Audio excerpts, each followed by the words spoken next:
In this video, I'm going to talk about how to decorate a children's bedroom and what actually matters and what doesn't. I know that this is a sensitive topic because anything related to children is really important. And honestly, people who are not skilled or professional shouldn't be giving advice on this. So, let's make it clear.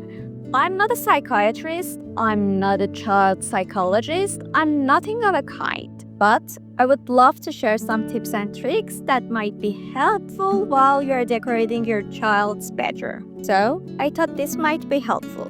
Again, this is not a professional advice, just my perspective as someone who loves decorating and also loves children. So, let's get into it. Number 1, color, the most important thing.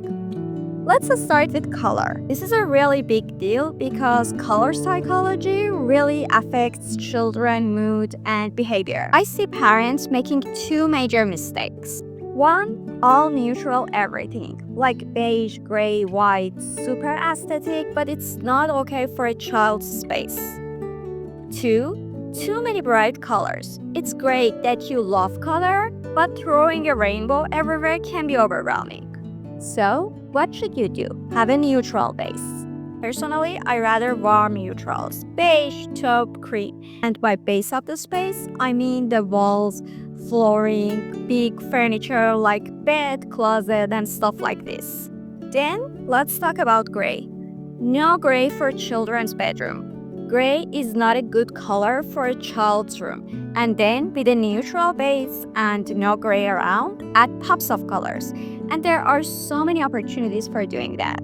Also, I think one of the best options and one of the best choices are pastel colors. They are still colorful, but they are soft and won't overstimulate the child. In this video, I'm not going into the whole color psychology thing. You can Google that. But remember that a child's bedroom is for them, not for you. Number 2, personalization and sense of ownership. Again, this is not your bedroom. This is your child's space. And honestly, I think this is where lots of parents go wrong. So let's get back to what I was saying.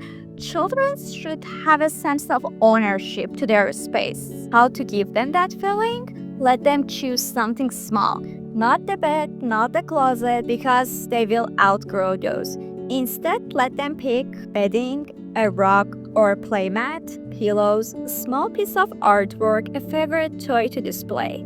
This makes them feel responsible for their space. They will love their room because they had a say in how it looks. Now, let's talk about display space. So important. Your child needs a dedicated area to display their artwork. It could be a pinboard, a small shelf, or a section of the wall. Not only will they love it, but guests will see it and you'll have a little art exhibition at home. Change the artwork every month and take pictures to save them as memories. I believe it's such a simple and beautiful way to encourage creativity. Number 3, zoning the space, even in small groups. I know, not everyone has a huge bedroom for their child. Maybe you have 2 kids in one room. Maybe it's a small space. I get it. But zoning is still possible. Even in a small room, you can create zoning by using rugs, small mats, furniture placement. The key zones in a child's bedroom. There is a sleep area, their bed, of course. Play area doesn't have to be big, just a small spot for toys. Reading, study area, even if it's just a tiny desk or floor cushion. And relaxation area, which can be the same as a sleep area, but basically it's a cozy corner where they can just chill. Why it's important? Because it helps children organize their space, understand boundaries, and develop responsibility. And yes, I know children are uncontrollable, but we can at least prepare the space in a way that encourages good habits. Number 4, sleep zone. Keep it simple. Please stop with the over-themed beds. I know, those cute car beds and princess castles look fun, but they're not practical, they're not good for sleep. Choose a simple functional bed that feels calming and relaxing. If your child loves a character, don't theme the entire bed around it. Use bedding instead. Why? Because kids change their minds fast. It's easier and cheaper to swap a blanket than an entire bed frame. Don't forget that the lighting is key. Always have a dimmable light. This is so important for setting the mood. You can use lighting to signal sleep time, playtime, study time. It makes a huge difference in how children feel in their space. Number 5, storage and organization, which affects their behavior.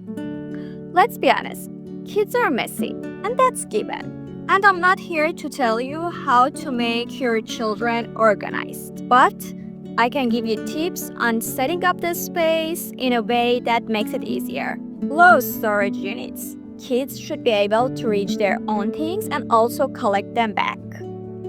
Labeled bins with pictures. Great way to introduce color too. Rotating toys. Don't keep everything out at once. Store some and swap them monthly. And also a little tip to make cleaning more fun. Use a timer challenge or music to make it like a game. If it teaches kids to be more organized and declutter, maybe I don't have to make a lot of videos about decluttering as an adult. Number 6, safety. Always a priority. Of course, a child's bedroom needs to be safe. Most of you already know the basics, but one thing that I want to emphasize is rug. Your child will spend a lot of time on the floor, so the rug should be soft and warm, inviting for play, non-slip, easy to clean because kids make a mess.